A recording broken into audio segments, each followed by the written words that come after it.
awfully glad. My name is Becky. I'm an addict.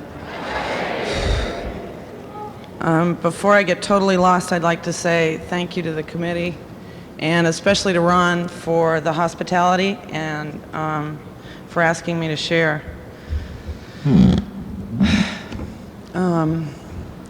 You guys are rather amazing looking from up here. Needless to say, I'm real nervous, and this is my first World Convention, and this is quite an introduction.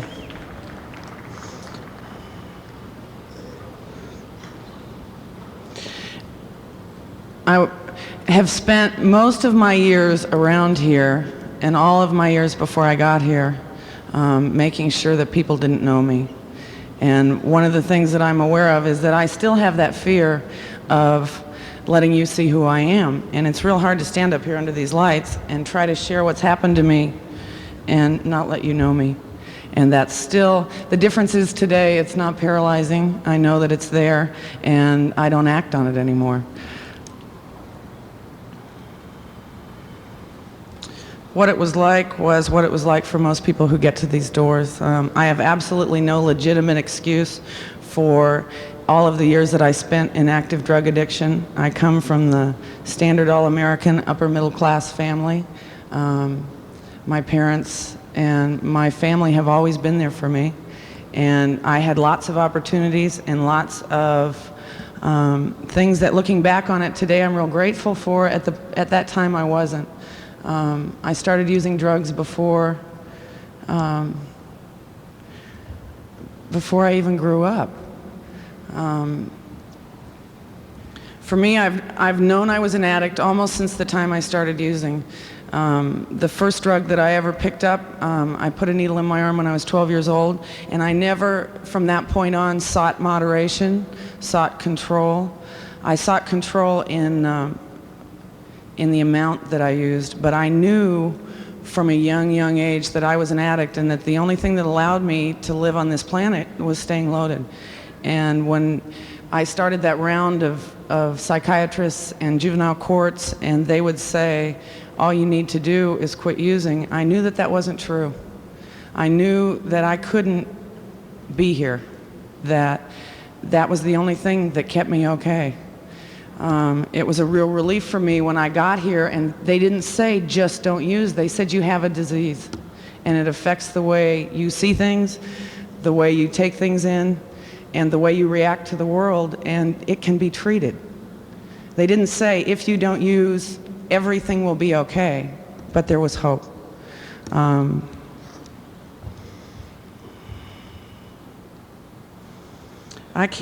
There's not a lot about what it was like that's significant to me today, except that it got me here.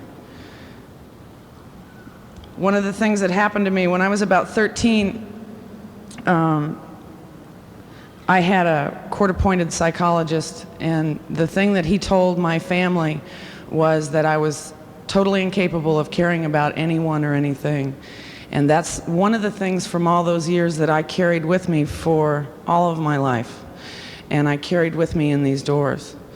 And thank God today I know that that's not true.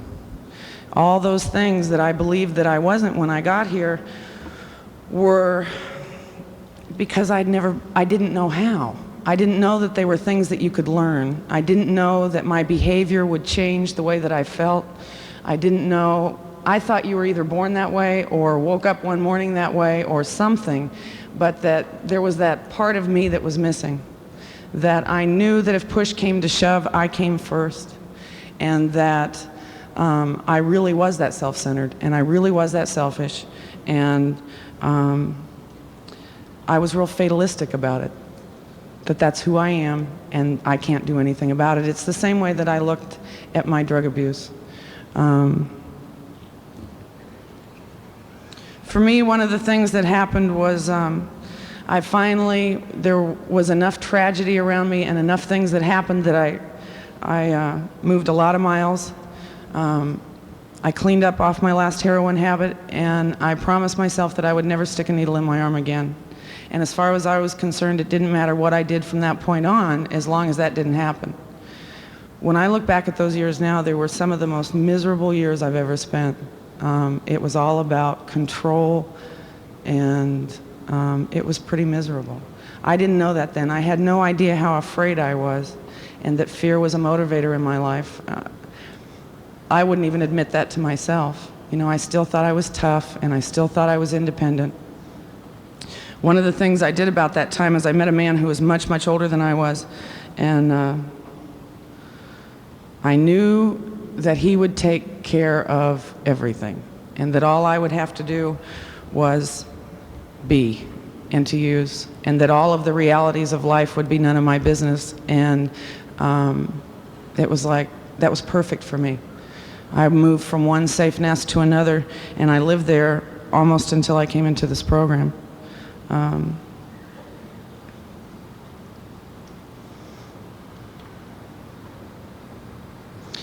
I had never heard of Narcotics Anonymous before I got here. I had separated from the man that I was married to, and he would come and see me often, and he had joined another 12-step program, and he had stopped drinking. And I was the addict in the family, and he was the drinker. But he continued to use drugs. And one more time, that method of recovery was not for me. I knew how to substance shuffle. I'd done that my whole life. And I watched him be the same miserable human being that he had been when he was still drinking. Nothing had changed, and I was not impressed.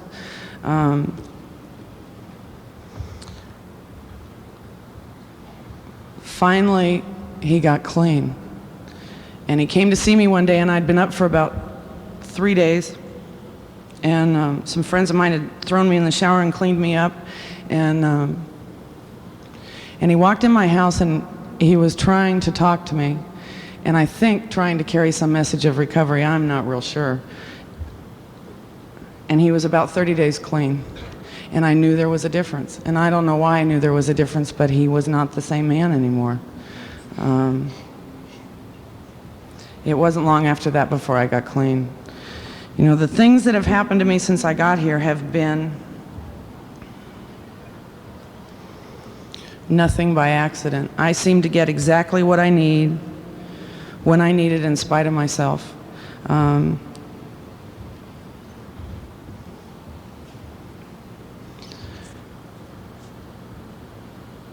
When I got here, I did not want what you had. I didn't know what that meant. And when people asked me if I wanted to be clean, that was not a concept that I could even begin to grasp. I wanted to get out of trouble. I wanted to get physically healthy again. I wanted enough of a reprieve to get it together again. You know, I was tired. You know, I started to view my life like a juggler, and I could no longer keep all the balls in play at the same time. It was too hard, and I knew I couldn't make it. The people in my life who had bailed me out all of my life were tired of bailing me out. And really what they said was, if you get help, we'll do anything. And if you don't, we're through.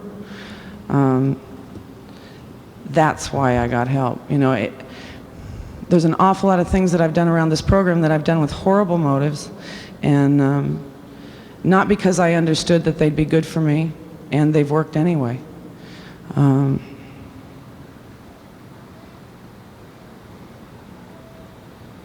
The only emotion that I felt when I finally got clean was guilt for the way that I had run over people and through people and abused people, and I was afraid. I was real afraid. I went back to Colorado when I had about 5 days clean, and my family was there, and I went back with the attitude that I would go to a meeting a day, because that's what people told me to do, that I would do what you asked me to do. And I did everything that looked good, you know. I did the things, I did all the outward things that people asked me to do. And it's no surprise to me today that I did not stay clean. They said give it 90 days, so I gave it 90 days and 30 days more. And I was on my way to a meeting, and I ran into a friend, and I got loaded again, and it was awful. I couldn't get high, and I did not want to come down. And I probably learned more in that 24-hour period than I've ever learned in my life. And when I came back here, I wanted this program desperately. I didn't believe I could have it. And I realized that, like most things in my life, I will not let myself want something if I don't think that I can have it. I won't love you unless I know that you're going to love me first. And that was the only thing that was keeping me from trying this program, is because I really did not believe that I could make it. And I came back with an attitude of I'll try whatever it takes. And that was 8 years ago last April. And I haven't had to go anywhere since.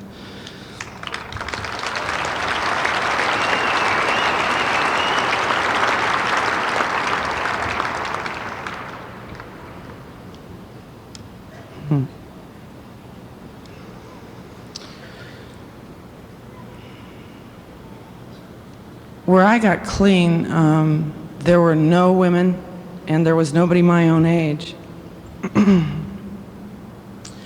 And I moaned and groaned about it a lot and complained about it a lot, but as much as I was afraid of people, I'm sure today I'm real grateful that it was the way it was. They patted me on the head a lot, and they put up with my ranting and raving, and they loved me a lot. I stayed around here my first year sheerly by hanging on by my fingernails, by being so afraid that I protected myself from anything that might hurt me, by putting myself in situations that were safe. I went back to that marriage and tried to put it together. I went back to work for my father to try to be the son that he'd never had, and I tried to make up to everybody for everything I'd ever done. And really how I viewed being clean at that point was like paying penance, that this is what I had to do for all the things that I'd done before I got here. And when you look at life that way, it's real grim. And that's how my first year was. Finally, the pain of being an addict with no drugs in my system and absolutely no program and no recovery got too painful. I've had to get a little bit willing to reach out and try to do some of the things that people have asked me to do. And that was the steps. I've been involved in service since the day I walked in the doors. I've never, that I can think of, not had one or multiple service commitments. And that was probably one of the things that has kept me here lots of times when I absolutely refused to work on myself. When staying busy and staying involved with you when I didn't want to kept me here.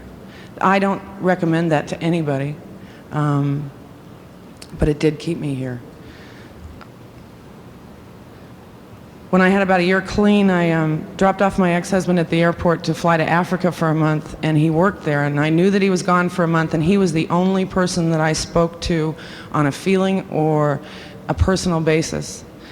And I knew that I was alone, and that I had no contact with anybody that I could talk to for a month.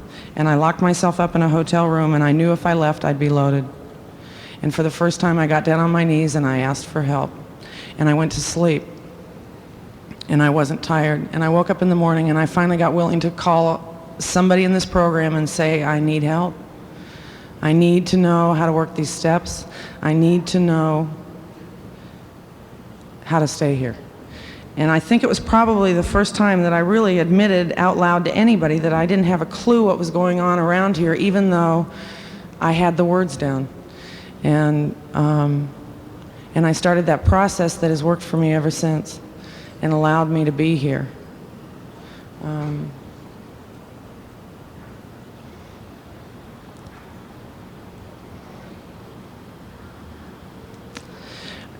I spent a number of hours this afternoon walking around the French Market and having lunch with my sponsor, and it dawned on me while I was talking to her that I always put off working the steps until I absolutely have no other alternative, And that for me, at this point in my recovery, using a sponsor has been real, real difficult. I asked her to be my sponsor about a year ago, and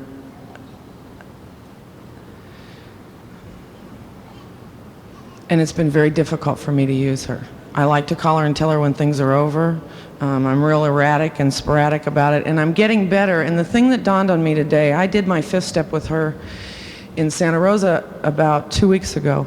And the thing that dawned on me when we were sitting there having lunch is, why will I not allow myself that? Why do I not care enough about Becky to give myself those things that I'm offered freely around here that make me feel so incredibly good? That bond with another woman. I enjoy men. I like men, sometimes too much. But since I got clean around men, there's a difference between us. And I've had a real hard time becoming intimate with women and allowing myself those kind of bondings. And they've probably been the thing the last couple years that I'm the most grateful for, and the things that have changed my life the most.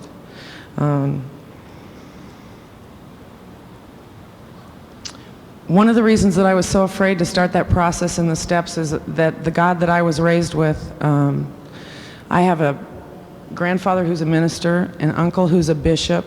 I went to Episcopal girls' boarding schools most of my life, and the God that I was raised with was always out to get me. And when I saw that 2nd and 3rd step, I thought, I can't. And I took those steps and continued on with the rest only because I believed that it's what kept you here, and not because I believed it would work for me. You know, I'm incredibly grateful that that 3rd step says that we made a decision, and not that I believed that it would happen for me, that I believed that it was possible. The God that I have in my life today has a sense of humor, among other things, and he's incredibly gentle with me. I'm not afraid of him. I know that he loves me. And I know when I look at a room full of it like this, and I watch the things that go on around Narcotics Anonymous, that he loves dope fiends. I don't always know why, but I watch how gentle he is with us. And the thing that's allowed me to believe in him and believe he's that gentle with me is walking through those experiences, and by watching what he does with other people. Because I can translate what happens for you and know that it's true for me even when I can't feel it.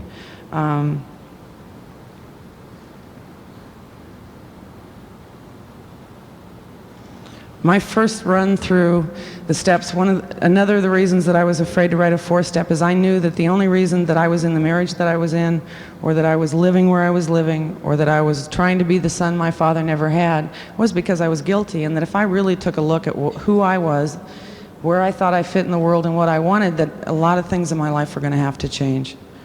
I called the woman in Reno that I'd asked to be my sponsor, and she walked me through it. And I wrote, and I wrote, and I wrote. And I called her one day and I said, I think I'm done, and I'll fly out as soon as I can afford to. And she said, can you afford not to? And hung up on me. And she's talked to me like that a lot over the years. And I was on a plane about 2 hours later. And really what I see in my recovery is my life has changed since then. I went on with the steps. You know, I finally believed that that was the way it was supposed to be for me, and that it was a gift, and that if I knew nothing else about what God's will for me was, that it was to be clean and to be here and to work the program that I was given. That much I'm sure of. On my worst day today, I'm still sure of that. You know, I know that beyond, there's no doubt in my mind. I moved to Reno, and I've been there ever since. I moved alone, and I moved single, and it was terrifying for me, for the first time in my life, to be on my own, to be responsible for Becky, and to believe that I could function in society.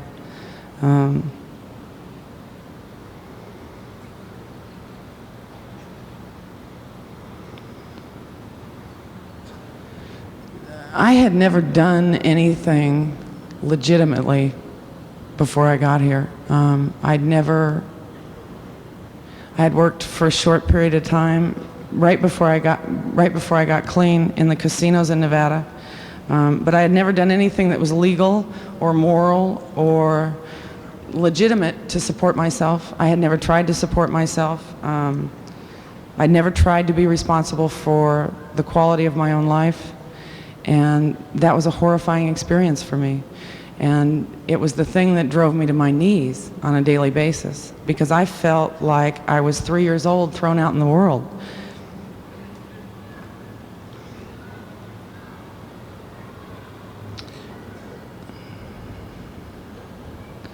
When I got to Reno, one of the things that happened was the first NA group was started.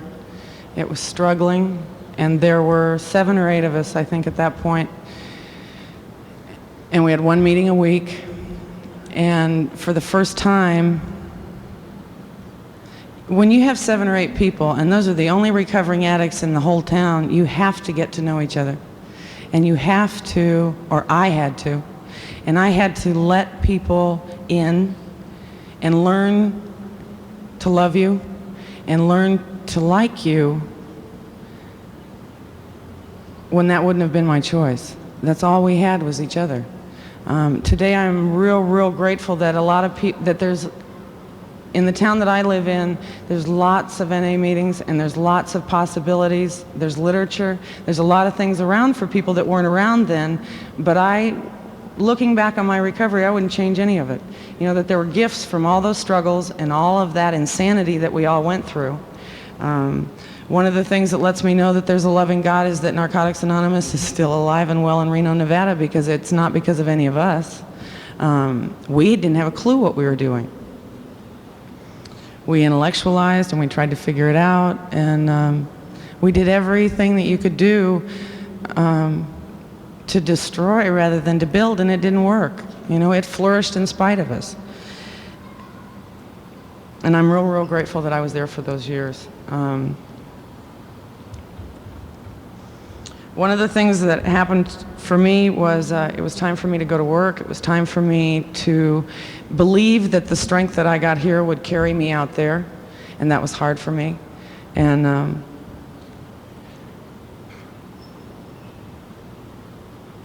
being a non-educated 25-year-old dope fiend, I wasn't sure how to do that. And one more time, I asked God for help, and all I did was show up, and doors started opening for me. And it was the first time that I was really aware that God did for me what I couldn't do for myself, besides staying clean, that He really did care about everything in my life, that He really did care about the details, that He wasn't this vague presence in my life who didn't care. And I started a journey that's lasted all these years. One of the things that amazed me is I just had an anniversary at work, and I've been there for 7 years. I've never lived in a state for 7 years, and I've lived in the same town and had the same career for 7 years, and for me that's amazing. Nothing else in my life has remained constant, but that has. And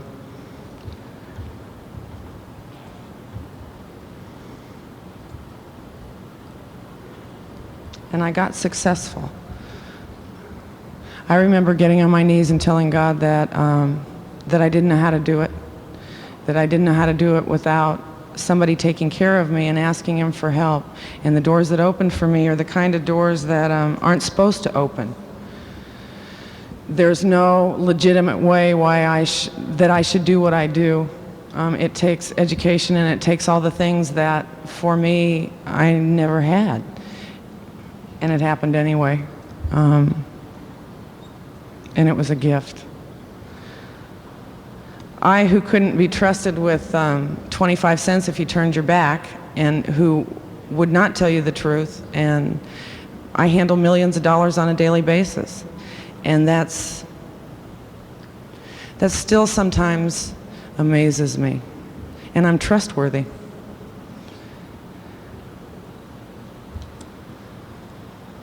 One of the traps for me that happened with that is that the outsides of my life got real good real fast. And I thought that meant that I was recovered and that I had gotten well. I hate to admit this in a lot of ways, but I don't believe until 2 weeks ago that I had ever worked a legitimate step 6 and 7. I was at a place a couple weeks ago when I took my 5th step with my sponsor where it was hopeless again, that I had dug a big enough pit for myself that there was no way out except to quit or to run. One of the things she told me before I got up here is if I decided to walk off the stage or die or do anything else, that just remember I had her to answer to.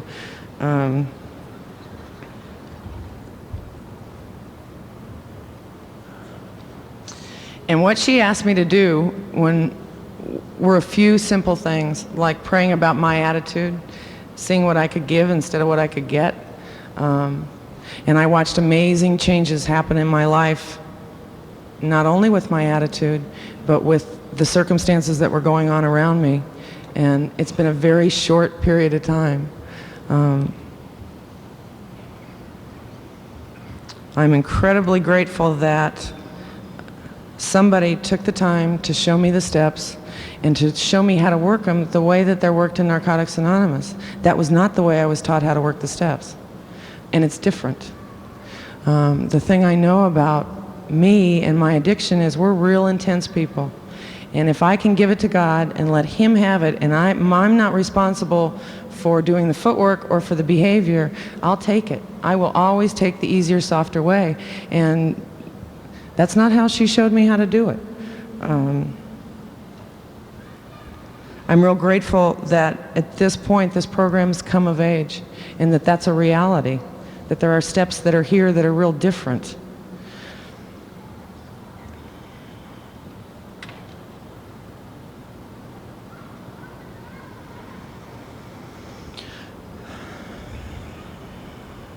You know, I've had, so much has happened to me in the 8 years that I've been here, and the things that I take for granted today, the ability to live comfortably in my own skin, the ability to love somebody else, to honestly care what happens to another human being, and to accept love in return. All those things were absolutely out of the question when I got here, and they're a daily, integral part of my life today.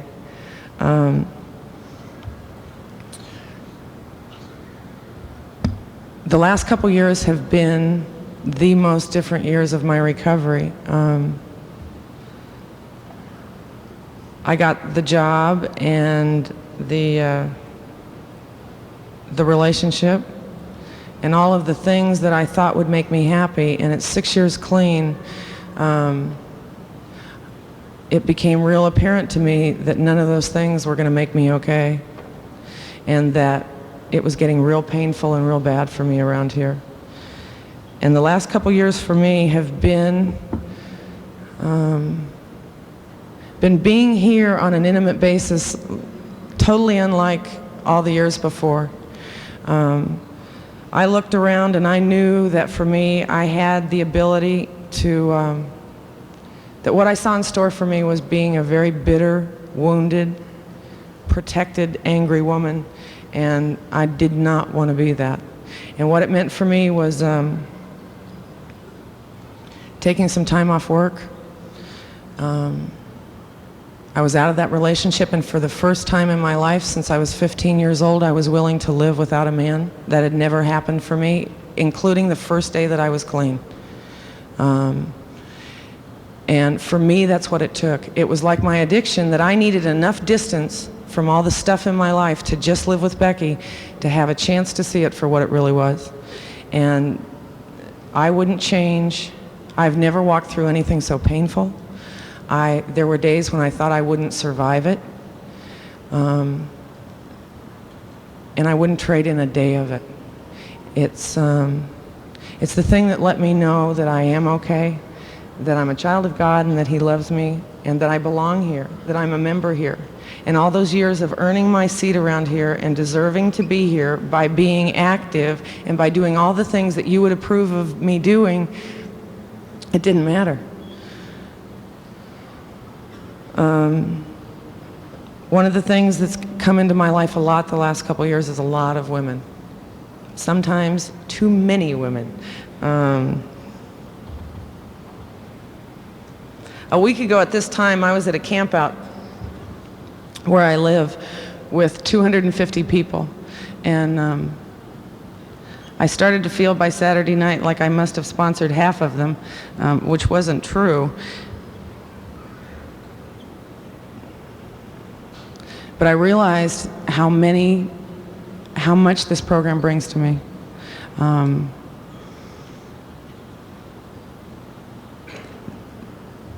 The feeling of this convention is a little different than the feeling of last weekend, but it was an NA convention, and it was it was intimate and it was small, but I felt that same bonding and that same love and that same acceptance here.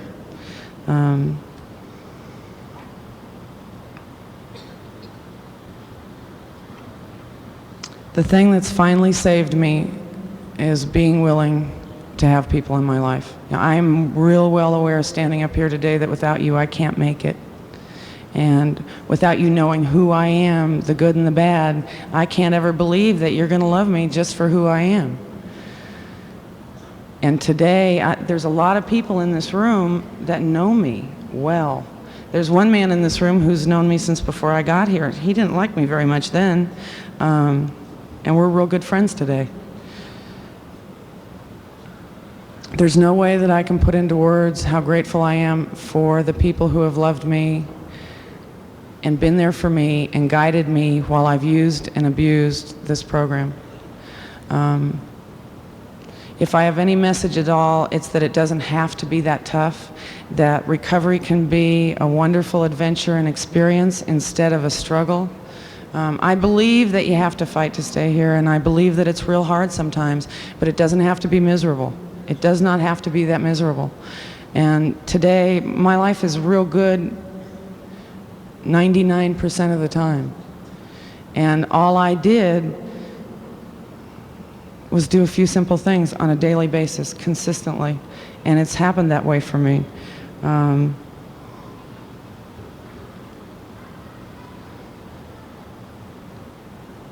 I'm real grateful that today I'm not the person I was a week ago, a day ago, a month ago, and that I'm no longer creating more wreckage and recovery than I ever did when I was out there. The experience of being here, of being part of this convention, I had finally decided that it was time for me to go to a world convention, and I tried to scheme every way I could, and finally I had to admit, and I called a friend of mine and said, I can't go.